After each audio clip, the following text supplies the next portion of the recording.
Hello and welcome. Today we're going to be talking about one of my personal favorite movies, Jennifer's Body, as shown in this beautiful poster behind me. So Jennifer's Body was actually the first horror movie I ever watched.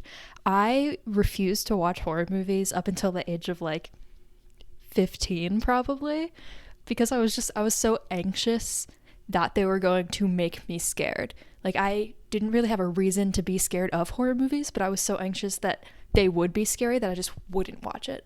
So I hadn't watched any horror movies until I was 15, and I had been hearing about Jennifer's Body, and I was like, I might have to give it a watch. So I did, and it was the first horror movie I've ever watched.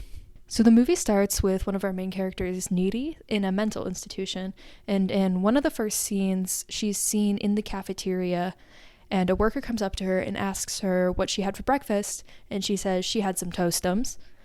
And the worker says, I'm not sure that's enough. That doesn't seem like a full, nutritious breakfast.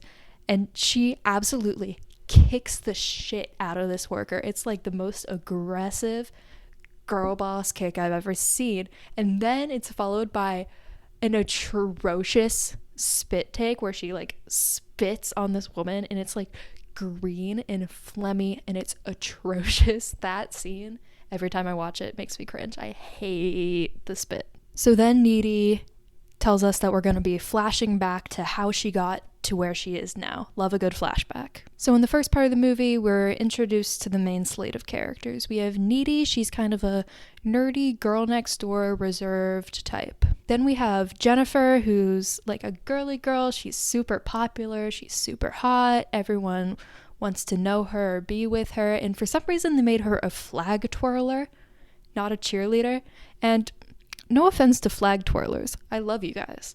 But the flag twirlers in my school weren't exactly the popular kids. We'll just say. Next we have Needy's boyfriend Chip, who's there. He's pretty bland, to be honest. There's not a lot going on with him.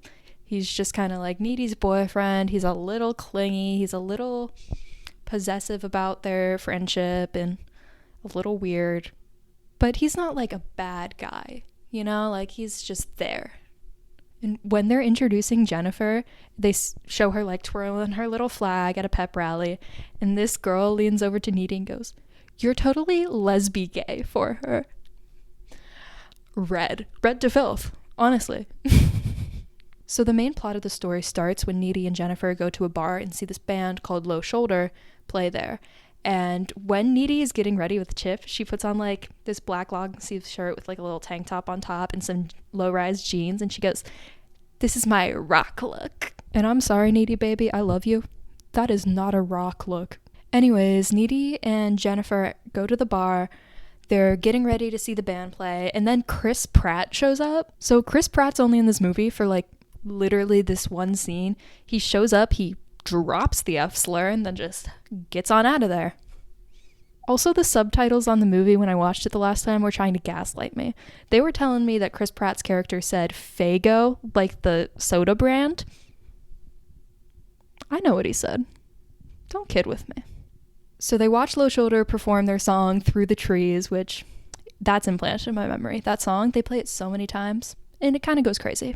So while the band is playing, something catches fire and it goes up the curtain and the entire bar catches on fire. It's unclear where the fire started, and I've watched it several times and I honestly don't know. But anyways, the fire starts, it spreads throughout the entire bar. Everyone's screaming, yelling, a flaming pole slams down on some people. It's really intense. And then Needy and Jennifer book it out of there through a back window. Once they're outside, the leader of the band comes up to them and says, "Listen, we need to get to a safe place right now. And right now, I feel like that's my van." And in almost zero circumstances is a random dude's van the safest place to go to. Needy refuses to get in the van, but Jennifer goes along with him and gets in the van and drives off. And Needy's left to just go home by herself. A little bit later, Needy's at home and she hears some noises. She feels kind of spooky, so she walks around her dark house, and it's this long build up, and you're just waiting for something to happen. And eventually Jennifer shows up and she gives this creepy ass smile, And then Jennifer like opens the fridge door, takes out a full rotisserie chicken, and just starts munching away at it. And Needy's like, that's from Boston Market. That was supposed to be our dinner. And then Jennifer just vomits up a bunch of black tar, and it gets all like spiky and disgusting just all over the floor. And Needy is absolutely traumatized. So after seeing this and scrubbing that goop from the floor all night, Needy goes to school the next day, and Jennifer's acting like nothing happened. She's perfectly normal, she's happy, she's chipper. The next big event that happens in the movie is Jennifer's first kill. She seduces this guy on the football team and gets him to come back into the woods with her, where she takes all her clothes off and then opens her mouth and it like a bunch of teeth show up, and it's like atrocious, and then you hear a scream and he's dead. So Jennifer has officially killed the first person on screen, so we get the sense that something's definitely going on here. Now, I had zero attachment to that football guy, but her next victim deserved so much better. The next person she goes after is Colin, this sweet little emo dude who just wanted to go out with her and was so like cute and adorable. I am a Colin stan. She gives him this address to some like abandoned under construction house, and when he shows up, she promptly viciously murders him. And I just want to say, justice for Colin. Colin deserved so much better. I love Colin. He's such a cute little sweetie pie. He did not deserve that, Jennifer. Listen, I'm okay with you eating men, really. That football player, don't care. Colin is off limits. So after Jennifer kills Colin, R.I.P., she shows up in Needy's room unexpectedly, where the famous lesbian tension kissing scene happens. And listen, was it queer baiting? Yeah, probably. Definitely. They weren't confirmed queer. They weren't queer characters, but they had this like lesbian over-sexualized moment, but like it was kind of iconic. I hate to say it. And a lot of people have talked about like what this means and like if they actually are queer, the characters. And I think Needy is deeply in love with Jennifer and just does not know. And Jennifer kind of like knows it and plays with it. I also think Jennifer is queer. I think Jennifer is bi.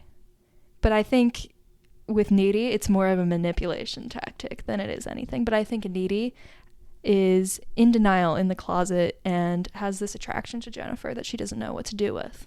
Anyways, after the whole lesbian kissing scene, Jennifer finally tells Needy and by extension the audience what actually happened the night of that fire when she went into the dude's van. So the band actually took her out to the local waterfall and performed a satanic ritual on her. Now, through dialogue and subtext, it's obvious that this is a sexual assault or rape metaphor that's going on, where they like take advantage of her and her body without her will, without her consent. And right before they stab her, they stop and they're like, wait. Jenny, I've got your number. So right before they stab her, they just stop and they start singing. Yep, that's right. They start singing. They sing 8675309. I don't actually know what the song's called. It might be called Jenny? ? This song. I have a story about this song. This summer after like 6th grade, I went to this like nature outdoor adventure camp, and one of the like chaperones that was there was this guy named Derek. And I'm gonna be real with you, we hardcore bullied Derek, and I kind of feel bad about it. But one day we were asking this other counselor like, what's Derek's phone number so we can like prank call him? Like that'd be fucking hilarious. And she tells us and she says, oh, his phone number is 867-5309. And we're a bunch of like 6th graders. It's the year like 2015. We don't know that song. So we're like, got it. We got his phone number. Let's fucking go. So we go up to him later and we're like, we know your phone number. And he's like, oh yeah, what is it? And we tell him it's 867-5309. And they burst out laughing, the chaperones. And we were all just sitting there like, do you guys get that? I don't get it. What's so funny? So anyways, they played the song like later in the week and we were caught up on the loop. We were goofed and it was a solid goof. 10 out of 10 on that goof. Anyways, back to the actual movie.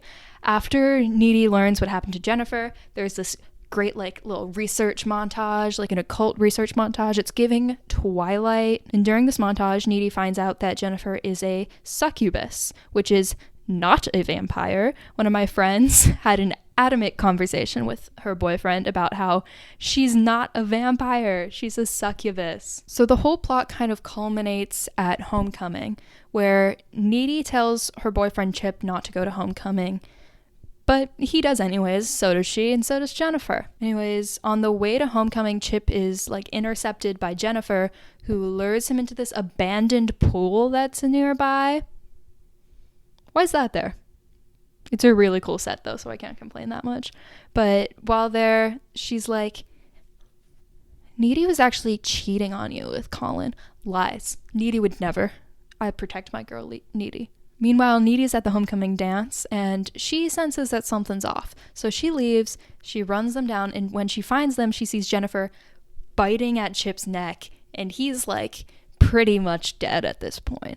So Needy comes and starts fighting Jennifer. It's this epic like pool fight scene, and then Jennifer like raises out of the water floating, and Needy goes, she's just floating, it's not that impressive. So after that, they have a fight, yada yada yada. She stabs Jennifer through the heart with like this pool like scooper thing, and then Jennifer runs away. Chip's bleeding out on the floor, and Needy goes up to him and is like, don't die on me. And he's like, I think I already died before you showed up, but then I woke up when you got here.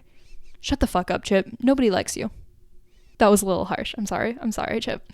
But Chip dies, and Needy's like, we gotta end this. So Needy rolls up outside of Jennifer's window with a box cutter.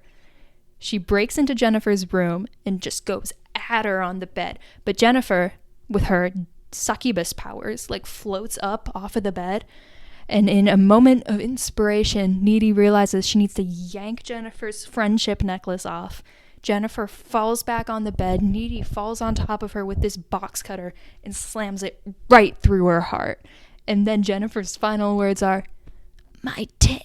While Needy still has this knife in her chest, Jennifer's parents come in. Jennifer's mom is like, oh, did you need something, sweetie? And sees just Needy fully stabbing her daughter. So I think Needy was caught. I think Needy might be punished for that. So then we're kind of back to where we were at the beginning. Needy's in the psych ward. She was just thrown into like solitary, and she's sitting there. And then she starts floating, and she's like, you might not know this, but if you're bitten by a demon and you survive, you might just get some of that demon's powers. You might just get lucky for once in your miserable life. Incredible. So she breaks out of the like barred window, and she's just marching along. And then we see her at the side of the road, and she like hitchhikes. She pulls this guy over, and she's like, can you like take me to where I'm going? He's like, yeah, sure. What are you doing? And she's like, I'm following a band. And he's like, wow, you must really like them if you're going to see all their shows. And she goes, it's their last show. Drama. So now we know Needy's planning a little something on this band. And there's a little Easter egg on the side.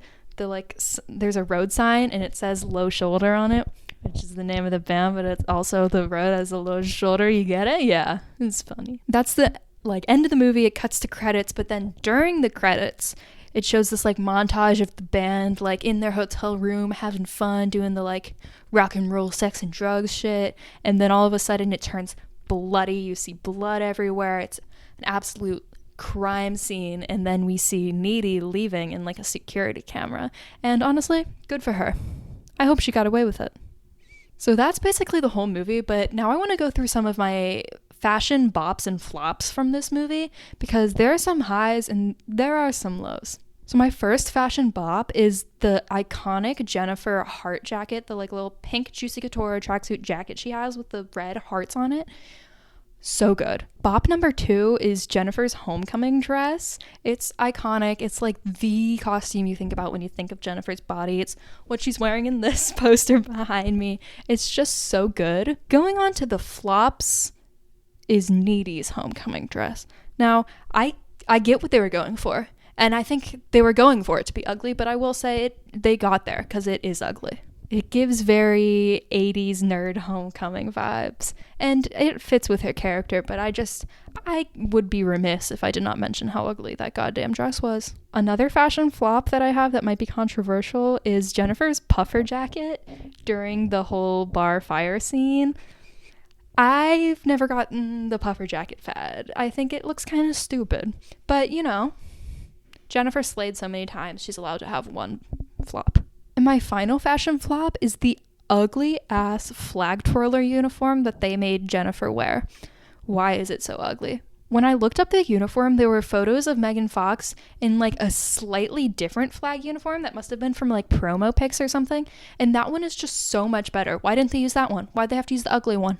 Now, this movie, when it first came out, kind of flopped. It flopped in the box office. It flopped in the ratings. It fell off. And I think why this movie flopped when it was first released is because of the over-sexualized marketing and marketing that seemed to appeal more to men when the movie itself did not appeal to the male gaze as much. So a lot of the advertising had to do with Jennifer, who's played by Megan Fox, who's a famously attractive woman. So when men went to see the movie, they were like, this is actually boring. It's a flop.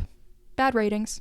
But years later, the girlies started to find this movie and realized, wait a second, this is camp, this is feminist, this is a female rage masterpiece.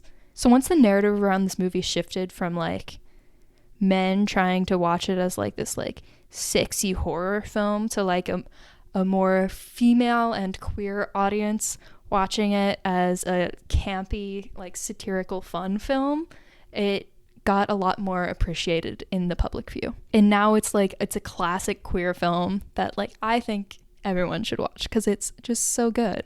All right, so that's Jennifer's Body, the characters, the plot, the fashion bops and flops, and how it was received by the public. I hope you liked this discussion on one of my favorite movies, Jennifer's Body. If you did like it, if you could leave a like, subscribe to my channel, and leave a comment down below, that would be awesome. And yeah, I hope you all have a great day, and I'll see you next time. Bye.